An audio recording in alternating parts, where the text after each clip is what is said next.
This is all very serious. No, it's not.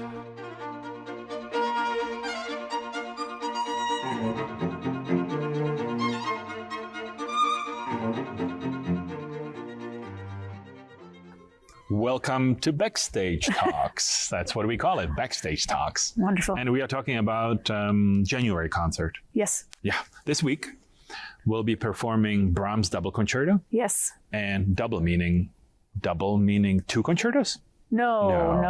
Double meaning double- two soloists. Or three. Because the orchestra, in that case, is kind of a soloistic too. Yes. And on the second half, Tchaikovsky Fifth Symphony. Correct. But let's go back to and first I should introduce you. Our principal flute, Yes. Joy Zalkind. Yes. And thanks for being here. I'm so excited to be here. You're going to play for us. I see you brought your flute. I brought my flute. I was going to play the first flute entrance for Tchaikovsky 5. Oh, yeah. Lovely piece. I love Tchaikovsky Fifth. It's beautiful. Yeah. You know, they said that was one of his weakest symphonies. No.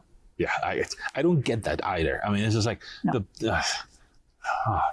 such a beautiful music. It is, and it's challenging for everybody. Yes, it is. Yeah. Yes, it's beautiful music. Well, back to the first half.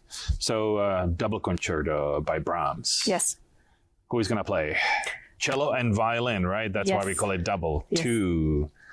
But I always consider it as the orchestra part is almost on the same level as, it might not be technically as difficult as, the soloist, but Brahms really does his job on that one. He puts us right up there with the soloist, right? Yes, he does. And that's Brahms writing. Yeah. I mean, what Brahms does for some of the inner voices, like the second flute part or the viola part, is really remarkable. Oh, yeah, it's incredible. I mean, he was a great orchestrator, too. So, yes. And was there a story that it's just somebody, he wrote it for somebody, right? Trying to get them play it. And they were like, this is not going to work. Or how was that? I'm not going to. Well, the rumor is they had a falling out. No. Yeah, of course. Yeah. Prima donnas. Yeah. Yeah, well. Musicians. Yeah, of course. Yeah. But so what happened? I mean, they got it together, right? They played it and. Well, I think who it was originally written for was then it wasn't dedicated to him. So that made the original violinist a bit unhappy.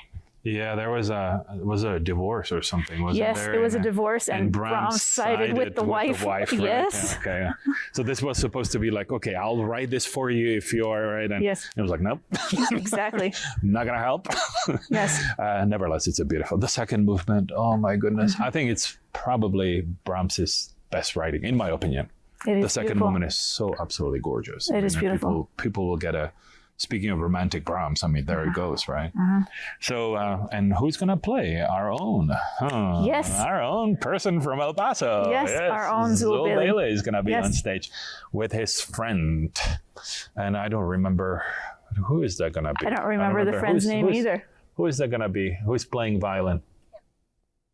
Helen Kim? Helen Kim.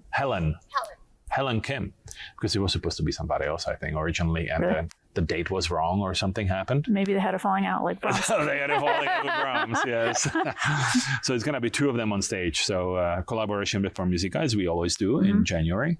Always a favorite. Always a favorite. A lot of people come, and Zuill has played with us a couple of times. Yes. A couple. 3, 5, 10, 15. He's our favorite. He comes and plays, and he supports arts, obviously, and brings his friends to play, and it's going to be a fantastic piece. I mean, yes, in it is. the concert. And on the second half, here we go, Tchaikovsky. Yes. That's another piece that wasn't really received that great. No, it wasn't. And I think, I don't know why. Maybe because it doesn't have the same kind of loud, booming end that some of the other Tchaikovsky. He was criticized for the end. That's right. Yes. Yeah. Yes. He was. Though it does have, now it does. Maybe back then it didn't. Well, after the fourth, which is, somewhat emotionally a roller coaster kind of thing, the fifth is much more spirited, right? Yes. And then the sixth, he wrote basically at the very end of his death, right? I think it got premiered and he died like 6 days later or something. So it was, So the fifth is kind of highly spirited. You want to play a little bit of it? Yes, I will play the opening. Okay, cool.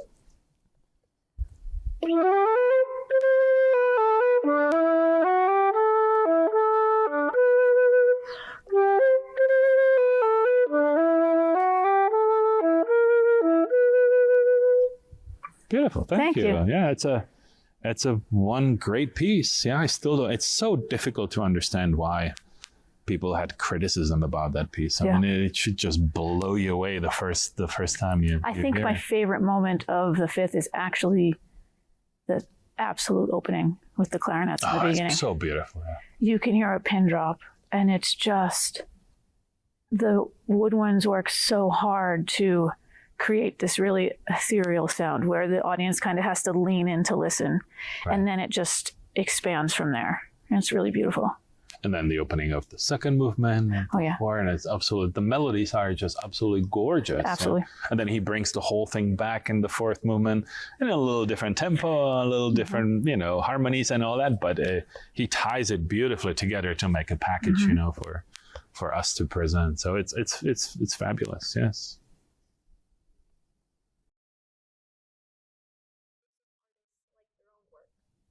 How much time you got?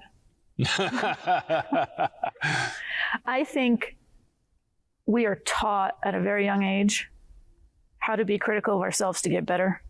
And I think it's very hard to not have that ear again. So I can imagine Tchaikovsky just struggling with, was he reaching what he was trying to portray to the audience in this composition? Right. I mean, he really put his whole life in it. Yes. I mean, there's nothing. It's like he's almost standing there naked. Yes. For everybody to see. I mean, that's, because he poured his heart. I mean, to a degree, it's also, we all have answering systems, right, on our phones. I mean, I hate listening to my own voice on it. It's like, hey, you have reached Bohuslav at doing a forward. I still sound like I'm from Jersey. Yes, yeah. It's just like, because you hear your own voice through the cavities of your head, but then you hear it recorded back and you're like, I really don't like this. So there's a very little, I think, especially artists. And I have done some paintings in the past, right? I paint and it's the same thing. I look at my paintings and I'm like, oh goodness, what have I done, right? And other people will come and, oh, this is fantastic. It's kind of the same thing with composing. I'm not a composer, so I can really, but I think that self-critique in this case is, especially in Tchaikovsky's case, he was so uncertain about so many things, then the critique came and it just crushed him and he went into depression because of this and that. So yeah, he had a really rough life, that guy. I had a teacher that used to say, when you do your own recordings, you listen back, but you listen back for one thing at a time. So you listen for your vibrato once, you listen for the dynamics, your intonation.